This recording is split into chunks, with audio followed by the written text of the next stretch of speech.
प्रिय विद्यार्थियों, सुप्रभातम। आज हम नीति शतक का अग्रिम 83वें नंबर का श्लोक पढ़ेंगे। इस श्लोक में शील ही सर्वोत्कृष्ट भूषण है, इस बारे में बतलाया गया है। श्लोक है, ऐश्वर्यस्य विभूषणं सुजन्ता शौर्यस्य वाक्संयमो ज्ञानस्य उपशमः श्रुतस्य विनयो वित्तस्य पात्रे वय। अक्रोधः तपस्य क्षमा प्रभृतु धर्मस्य निर्व्याजता सर्वेषाम् अपि सर्वकारणमिदं शीलं परम भूषणम्। अन्वय है, ऐश्वर्यस्य सुजन्ता विभूषणम् शौर्यस्य वाक्संयम विभूषणम् ज्ञानस्य उपशमः श्रुतस्य विनय वित्तस्य पात्रे वय तपस्य अक्रोध प्रभवितु क्षमा धर्मस्य निर्व्याजता विभूषणम् सर्वकारणम् इदं शीलं सर्वेषाम् अपि परम भूषणम्। अर्थ है, शब्दार्थ है, ऐश्वर्य से समृद्धि का, सुजनता सज्जनता, विभूषणम आभूषण है। शौर्य से पराक्रम का, वाक संयम वाणी का नियमित प्रयोग विभूषणम अलंकार है। ज्ञान से उपशमय और ज्ञान का उपशमय शांति, श्रुतस्य शास्त्र का विनय नम्रता, वित्तस्य धन का, पात्र व सत्पात्र में दान करना, तपस्या का, अक्रोध क्रोध का न होना, प्रभवितु अधिकार का, क्षमा सहनशीलता होना, धर्मस्य धर्म का, निर्व्याजता निष्कपटता भूषण है। सर्व कारणम सारा कारणभूत इदम शीलम यह सत्स्वभाव सर्वेशा सबका भी परम भूषण श्रेष्ठ आभूषण है।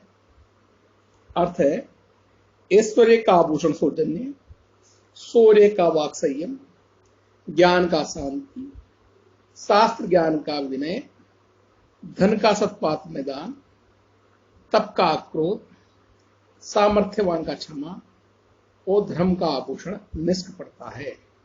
परंतु सभी का कारण शील ही सबका उत्तम आभूषण है। भावार्थ, ऐश्वर्य का आभूषण दुष्टता नहीं, सुजनता है। आत्मशलाघा से रहित होना ही वीर का आभूषण है। ज्ञान की शोभा शांति और विद्या अध्ययन का आभूषण विनम्रता है। धन की शोभा सत्य पात्र को दान देना, तप की शोभा अक्रोध होना, सामर्थ्य की शोभा क्षमाशील होना तथा धर्म की शोभा पाखंड न करना।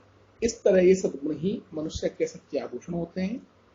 स्वर्ण आदि से निर्मित आभूषण मानव के सच्चे आभूषण नहीं है। यहां शील ही मनुष्य का सर्वोत्कृष्ट आभूषण यह बतलाया गया है, क्योंकि वह अन्य शोभावर्धक साधनों से अधिक शोभावान है। इस श्लोक में साधु विक्रीडित छंद है। साधु विक्रीडित छंद के प्रत्येक चरण में 19 वर्ण होते हैं। संपूर्ण छंद 76 वर्णों का होता है।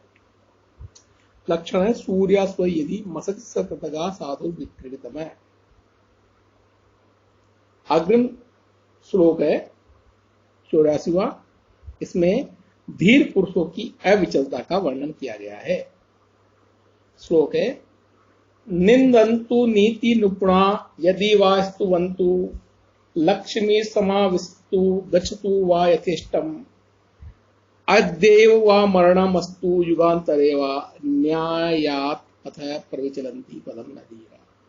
अन्वय, नीति निपुणा निंदन्तु यदि वा स्तुवन्तु लक्ष्मी समाविस्तु यथेष्टम वा गच्छतु मरणम अद्यैव वा अस्तु युगान्तरे वा अस्तु धीरा न्यायात् पथ पदम अपि न प्रविचलन्ति। पदार्थ शब्द है नीति निपुण, व्यवहार में चतुर व्यक्ति निंदन्तु निंदा करे, यदि वा अथवा स्तुवन्तु प्रशंसा करे, लक्ष्मी संपत्ति समाविष्टु आवे, यथेष्टम वा अथवा यथेच्छ गच्छतु जावे, मरणम मृत्यु अद्य वा आज ही होवे युगांतर या युगों के बाद होवे, परंतु धैर्यशाली व्यक्ति न्यायोचित मार्ग से पदम पर भी न विचलित नहीं होते हैं।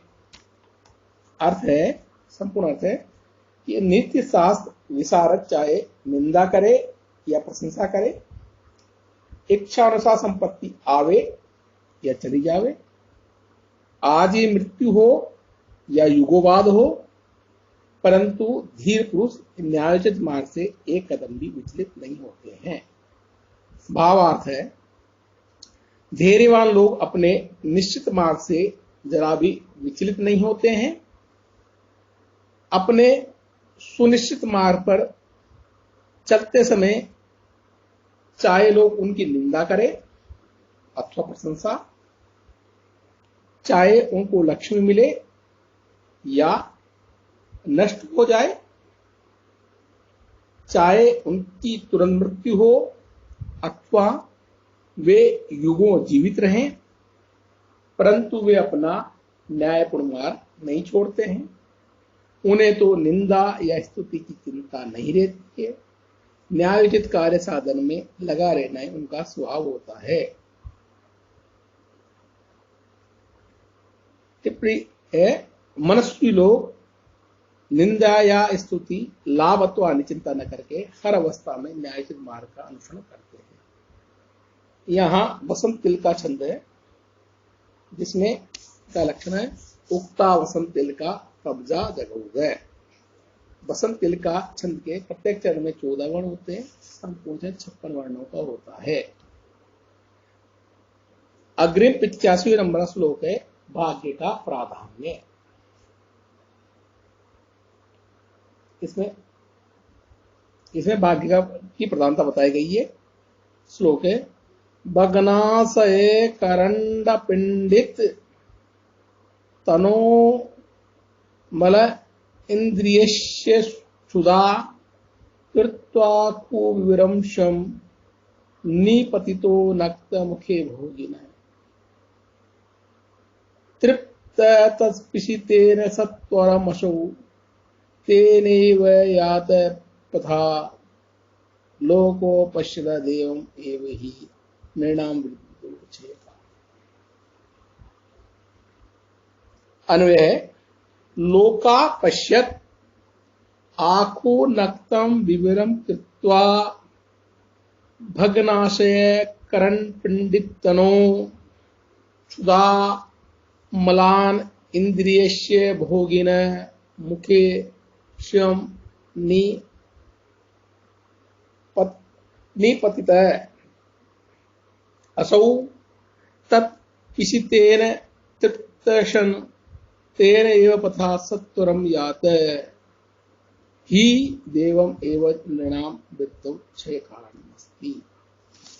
शब्दार्थ है, लोका हे मनुष्यो, पश्य देखो, आखु चुआ, नक्तम रात में, विविरम कृत्वा छेद करके, भग्नाशय भोजन की प्राप्ति में निराश हुए, करण पिंडित तनो, करण यानी पिटारी, पिंडित तनो यानी पिंडित यानी सिकुड़कर, तनो यानी तन वाला, यानी पिटारी में सिकुड़कर बैठे हुए, क्षुधा भूख से, मलान इंद्रिय असक्त इंद्रियों वाले, भोगिन सर्प के, मुखे मुख में, श्यम निपतित अपने आप गिर पड़ा, असौ वह सर्प, तत्पिशितेन उस चूहे के मांस से तृप्त होता हुआ, तेने पता उसी चूहे के बनाए मार्ग से, सत्वर शीघ्र यात निकल गया, ही क्योंकि देवम एवं भाग्य ही वृद्धो संपत्ति में क्षय और विनाश में कारण होता है। अर्थ है, जीवन से निराश, पिटारी में दबे देह वाले और मुख से अत्यंत कृष्ण सांप के मुख में रात के समय अपने आप छेद करके घुस गया तथा सर्प उस चूहे के मांस से तृप्त होकर उसी रास्ते से बाहर निकल गया। अरे मनुष्यों, देखो, भाग्य ही मनुष्य की अवनति उन्नति का कारण होता है। भावार्थ है, भाग्य के बल से असंभव कार्य भी संभव हो जाते हैं और भाग्य ही इनको कठोर प्रयत्न करने पर भी इच्छित वस्तु नहीं मिलती है। जैसे कोई सर्प जब अपने जीवन से निराश होकर सपेरे की पिटारे में बंद भूख से छटपटा रहा था, तो चूहा उस पिटारी में छेद कर स्वयं जाकर सर्प के मुंह में गिर गया, जिससे उसकी क्षुधा भी शांत हो गई और वह सर्प उसी छेद के रास्ते से बाहर भी निकल गया। यह सब भाग्य का ही चमत्कार है। इससे स्पष्ट है कि मनुष्य की उन्नति एवं अवनति का कारण उसका भाग्य होता है। भाग्य अनुकूलता से सब कार्य सिद्ध होते हैं। कहने तात्पर्य है कि यहाँ भाग्य को ही मनुष्य की उन्नति अवनति का कारण बताया गया है। इस श्लोक में साधु विकृत छंद है। साधु विकृत छंद के प्रत्येक चरण में 19 वर्ण होते हैं। सब कुछ 76 वर्णों का होता है। लक्षण है सूर्याश्वई यदि मसज सकदगा साधु विकृतम। इसमें 12 और 7 वर्णों पर यति होती है। अग्रिम 86वें नंबर का श्लोक है कि मनुष्य के शत्रु व बंधु बताए गए। इसमें आलस्यम ही मनुष्याणाम शरीरस्थो महाद्रिपु नास्ति उद्यम समो बंधुरियम कृत्वा नाउ सीवति। अन्वय कि आलस्यम मनुष्याणाम शरीरस्थ महान रिपुः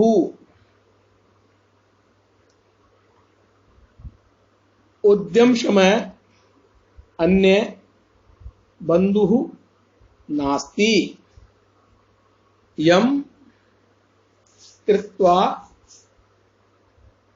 न औसीदति।